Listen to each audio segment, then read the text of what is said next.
Hello and welcome to another Lightroom editing video. Today I'm gonna take this raw file and I'm gonna turn it into a picture like this. So I'm actually gonna try to do this a little bit differently, and this will not be a full-blown tutorial. So if you are new to Lightroom, you have no idea what these sliders do or haven't seen any of my previous videos, I would highly suggest you to check out this playlist. And you know, these are all of my videos where I really explain everything. I explain what sliders I adjust and why I adjust it and everything like that. This really will be a little bit faster paced, where I don't repeat myself over and over again. So first thing I'm gonna do here is actually just remove this spot, and you know, very prominent spot, really don't like it. Then let me go into the editing, of course raising the shadow, bringing down the highlights a little bit. Once again, this will be a little bit faster paced. And this is actually a hot on the Swiss mountain riggy. I took this photo at the end of 2013, so quite a long time ago, pretty much 2 years. But I really like this photo and I just thought I'm gonna edit it. So I think I'm gonna erase the blacks here just so we have a lot of detail to work with. I'm gonna bring up the whites and of course just stop before anything clips there. And I think it's almost a little bit too harsh looking, so I'm gonna go minus clarity. Let's see, vibrance. I mean, vibrance is fine, I think. Let's actually go to the color temperature. I really like this neutral look, but I also like this kind of bluish look, and I also like this very warmish look.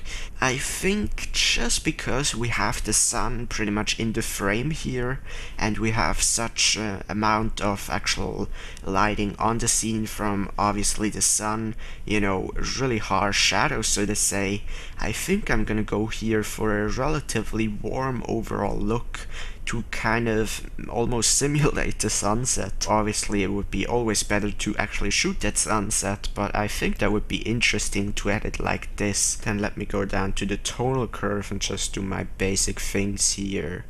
Definitely adding a lot of dynamic, and I really like that look. And let's see with the other sliders, as always. I think I'm gonna bring everything to the right here just a little bit. Then let's see, point curve, because I think that could work here. I actually think it does. Medium contrast seems pretty good. Strong contrast is almost a little bit too much, so I think I'm just gonna stick with medium contrast. Works a little bit better than linear. HSL tool, let's actually play around with the HSL tool, why not? I'm not gonna change anything in the blues. You know, once again, usually I would explain everything and why and stuff, but I really just want to make this video a little bit more compact for you, so you don't have to sit through 40 minutes of repeating myself.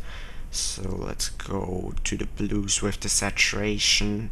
Don't think I'm gonna change anything there either. Maybe a little bit more oranges and luminance finally. Maybe even bring down, well actually I think I'm just gonna reset that and leave it at 0 with the oranges at least.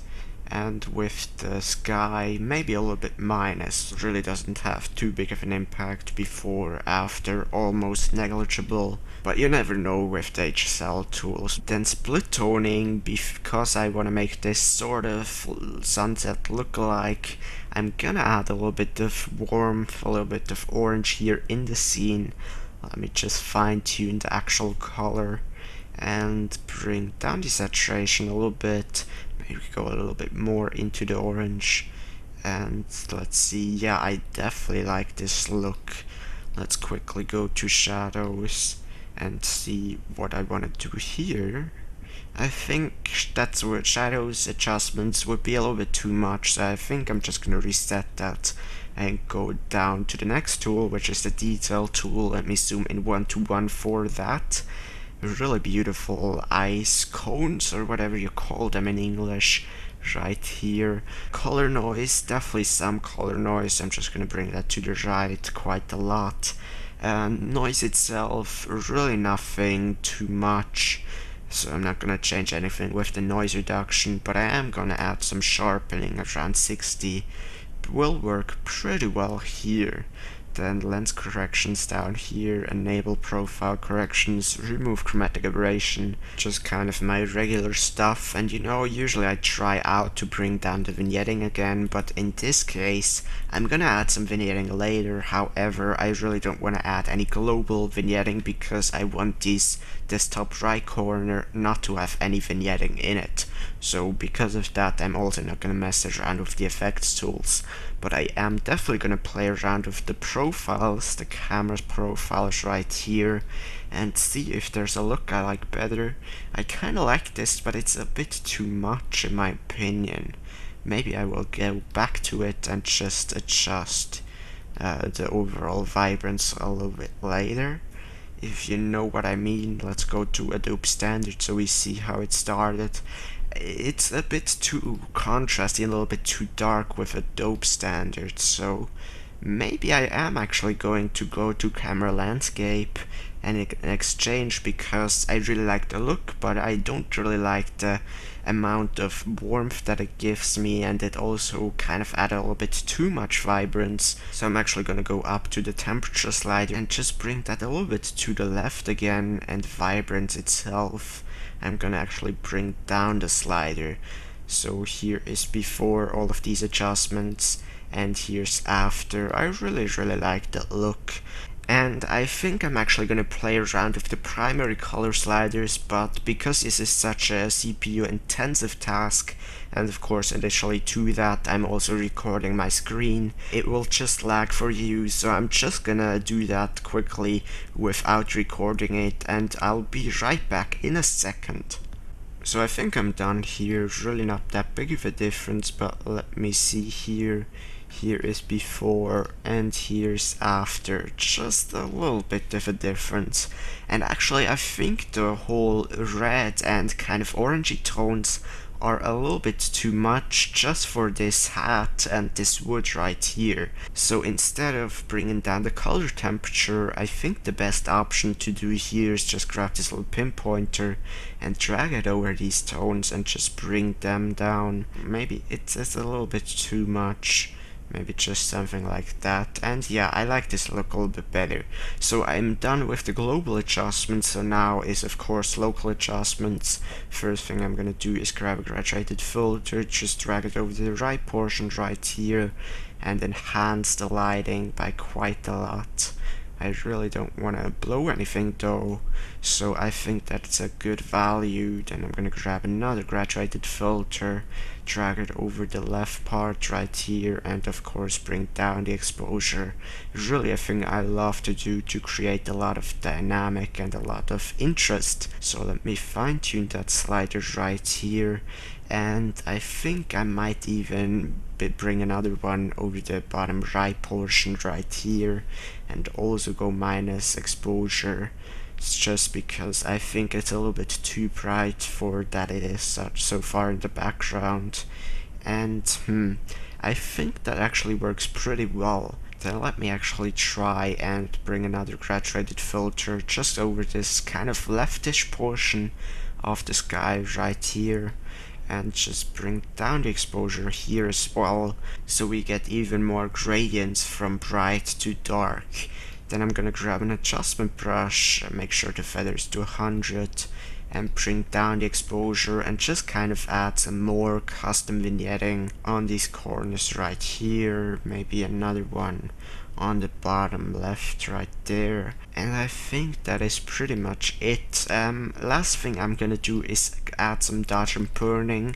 I'm actually not sure if it will work or if it's even needed in this photo, since this is such a really contrasty and really complex lighting scheme in the photo already. But I'm just gonna try it, and whether it works or not, I'll see you in a second.